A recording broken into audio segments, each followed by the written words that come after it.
I'm not happy, man. I'm not happy about this whole NBA awards thing. I'm not happy about how these things get painted. I'm certainly not happy with the idea that Bam Adebayo got snubbed for Defensive Player of the Year. You forget about the award in its first place, but how about the fact that he wasn't a finalist for the award in something that I really feel like he does better than anybody in this league. You know, the arguments of Rudy Gobert and what he's able to do from a presence in the paint standpoint and what he's done for that Jazz defense and the plus-minus numbers and all that stuff, fine. You know, I'll hear arguments out of that. Mikal Bridges, the Suns have been fantastic. And typically, when you do as good as they've done, you know, the winning does come with some accolades. But I don't think he's better at doing what he does than what Bam does. But the idea that it feels like this award, giving it to Marcus Smart, was just so narrative and campaign-based. And not based on merit.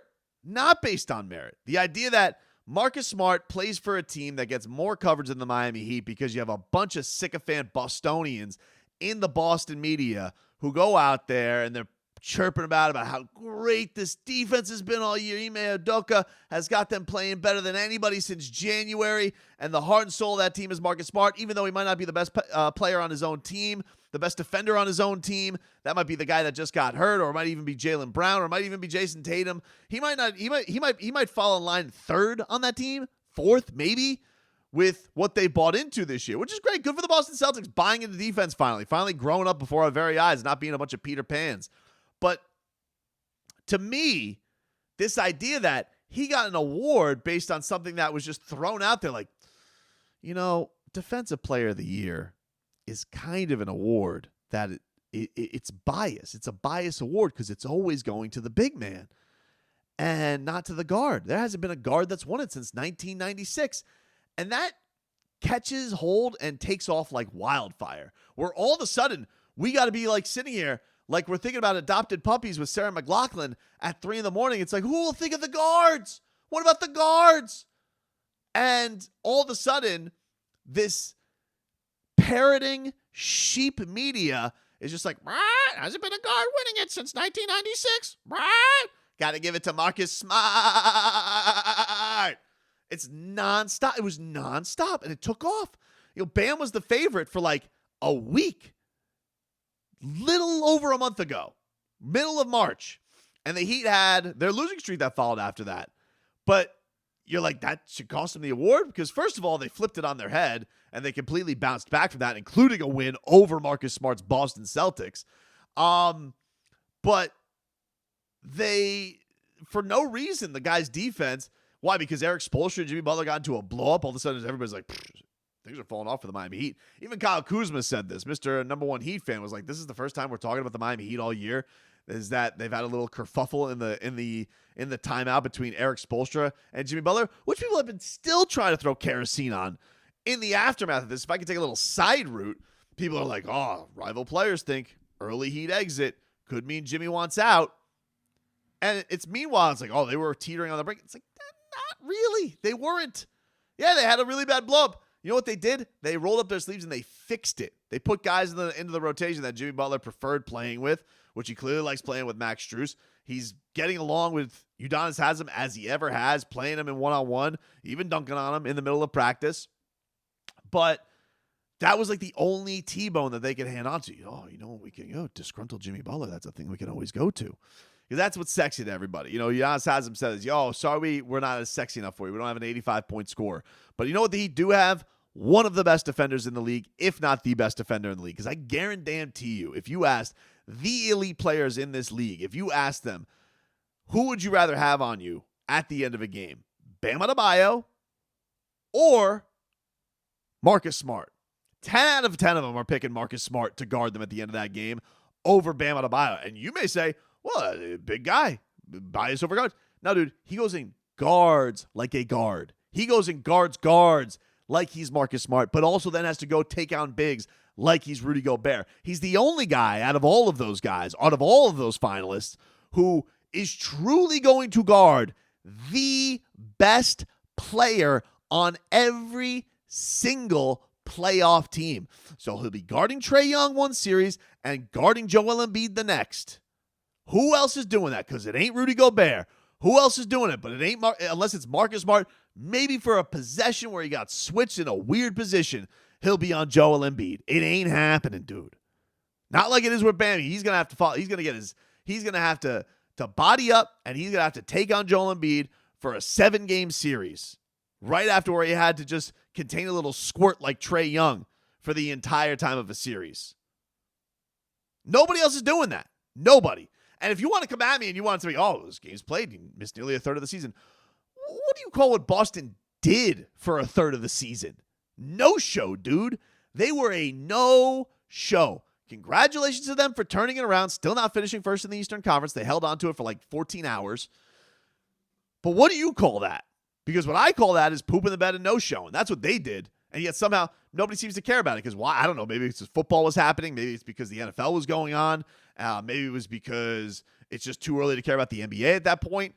But first of all, the thing was already decided on early on in the year where everybody's like, oh, it's got to be Draymond Green. We got to go back to Draymond Green. It's like, and that was going to be, it was going to be Draymond Green where he played like 30 games. And then people were like, should it be Rudy Gobert? It really should be Rudy Gobert again. But now it's like, well, their defense just isn't what it has been. So they're trying to find a reason not to give it to Rudy Gobert. Bam got like a window there because, he missed 20 games. Okay. And comes back and played like a demon. And by the way, something else Marcus Smart doesn't have to do, while Jimmy Butler and Kyle Lowry were out for personal reasons and multiple injuries, is sitting there carrying the team with Tyler Herro offensively as well, something that none of these jokers have to do. Nobody. Mikal Bridges never has to think about that. Rudy Gobert certainly never has to think about that. And Marcus Smart never has to think about that. But all the while is still being the best defender on the floor. Which is why he was so disappointed. You heard him after practice. This was him after practice yesterday, just saying, I find it disrespectful. Disrespectful, obviously. I feel like I can do anything that, 2 out of the 3 can do. Besides, I can't teach height. They all 3 play on TV more than me. So I would expect that. They get more TV games and they get more exposure. People like to talk about them more. Don't nobody want to talk about us. So it's whatever at that point. That said, do you think people also don't appreciate the nuance? That there's probably not definitive metrics other than maybe going deep into the metrics where you can just say, hey, X, Y, and Z, and what you seem to be appreciated. Yeah. I feel like that's why a lot of dudes do get a lot of awards, in my opinion. They're always on TV. Getting to just showcase their talent and, so happen to have good games. I don't know about the national TV thing. Like, I don't know if it's a case of, I know about national TV coverage for sure, because I think they even like 10 national TV games this year, something like that. I've tuned into multiple ones because I do like to see what the conversation is nationally about them. I've tuned into multiple where they're talking about the Nets or the Celtics or the Lakers first segment. They're not even talking about the Heat. It's ridiculous. It's ridiculous. People may say, well, they don't have a star. They don't have flash. They don't have flash. You don't think Tyler Herro's fun to watch, everybody? Really? Really? You don't think what Bam is able to do, where he's able to guard the best players on the floor and then also maybe go give you 20 and 10, 20, 10 and 5? You don't think that's entertaining? What else does he have to do? Monster dunks, all of this stuff. All of this stuff that you fawn over other players for, this guy doesn't get the love for it. I don't get it. I don't get it with this. And I don't know if it's I'm trying to grab at other straws because I don't want to just say it's a Miami bias. Although I will say the big problem with awards has become the narrative and just pick a story and that's what we're going to go with. And this year it was, we haven't given DPOY to a guard since 96, which is like, that's your reasoning? But this is the same voting contingency that goes and they throw flowers at Russell Westbrook for keeping the Thunder afloat and averaging a triple-double for the first time since Big O. And then they call him a bum and say he's a team torpedo the next year. They say, never mind, that's not good. Oh, he did it the same thing? No, we don't like it. And it's just like, can you guys pick what you want? Giannis Antetokounmpo can't win MVP because he got bounced from the playoffs too early back-to-back years. Sorry. And yet Nikola Jokic, same thing with him. He is about to win his second MVP most likely. you just grab onto whatever you want to, and you parrot whatever you see on Twitter, whatever's gone on that day. And it's crazy to me. And I think that with the Miami thing, yeah, there's definitely a Miami bias for sure. That's undeniable. Undeniable with the way things are covered with this team as opposed to other teams. But I also think that there's I don't know if it's a Heat thing with their young guys, because this is a very interesting thing. The Heat have two guys in Bam Adebayo and Tyler Herro drafted in the mid-first round.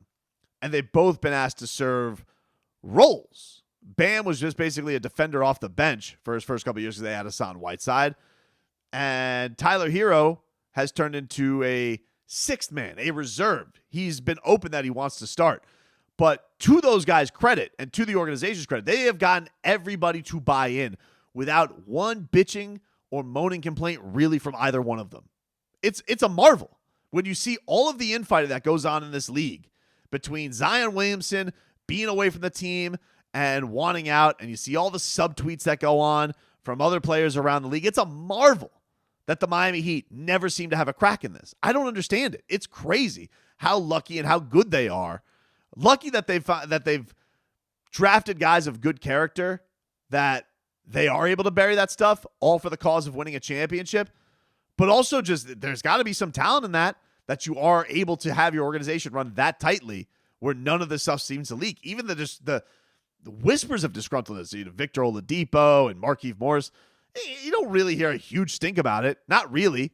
I mean, you think about all of the rumblings and rumors and disappointment you hear all over the league of guys being unhappy and being salty about things. And with the Heat, even Tyler Herro was asked about this yesterday with the six-man thing, and he goes, yeah, but the goal's the championship. We're trying to win a championship here, so, whether it's starting or coming off the bench, for me, I accepted that role, and, hopefully I win six-man of the year, who knows, but, I'm just happy to be on this team and happy to accept my role. Just how mature is that? The idea that he is 22 years old, he is open that he wants to start, but not to the point where he's making a problem for anybody. He's going to do, what did he do? He did to the best of what he could do at that role. Sixth man of the year. Where coming off the bench, yeah, spoken say it's antiquated and, these starter things, but it matters because it cost him an all-star game this year. It did. You had Charles Barkley chirping there on television that Tyler Herro is only playing against scrubs. And I think with Bam, people are looking at this and saying, he's good. He's good, but is he the heart and soul? Is he, we're tired of giving it to big men. Meanwhile, this guy's not even the biggest of big men. He's 6'9". He's an undersized center, but he's still out there guarding the best centers in the league and guarding the best wings, the best guards, whoever the hell you want to throw at them. And if a guard is able to get past him or throw a lob past him because he's terrified, he's able to recover and go break that up. And you're telling me these other guys, they're in that same class? Not to me. Not to me, dude. No way. Spo was upset about it at practice yesterday. Hopefully Tyler gets sixth man of the year. I think it's deserving, and I'm just really stunned that Bam is not a finalist for Defensive Player of the Year. I don't know what people are watching, and he's played enough games, so I don't want that as an excuse either. That's probably the biggest disappointment, the one disappointment of the year, and that's a shame. But if he just continues to do this, eventually you give people no choice but to recognize, what he's capable of doing. So you guys already have a big goal of winning a championship, but do you think a snub like that for Bam, could it be something extra for him to carry throughout the... I don't think so. I think he's totally driven by winning first and foremost. That's what makes him really unique, particularly for a young emerging star. His focus is on winning. But I think it's it's a byproduct of winning. Usually you get some individual accolades as well, and I think that would have been well-deserved. But, we'll move on, and we got bigger things to focus on. And he's right. Look, I would hope with winning more of these accolades, they have it for the Heat. They have it. Yeah, he got his recognition of Coach of the Year. He's not going to win it. Not that he cares. Tyler will definitely win it unless there's just a crime against humanity and they give it to Kevin Love because of sentiment. Ooh. This team was only rewarded with one All-Star at the All-Star break. Typically, when you're leading a conference, you get multiple All-Stars. And Jimmy Butler went. I don't even know if he was the most deserving. Tyler Herro might have been more deserving than him. But why was Tyler Herro cost an all-star appearance? Because he came off the bench. Because he did the thing that his team wanted him to do. He fulfilled the role his team asked him to. Did his job like a professional. Like a guy seeking a championship. You love it. But it does feel like sometimes the whole enjoy each other's success. I don't know if that's part of the reason that these guys aren't getting the shine that they are. Not national TV. Dude, I don't know.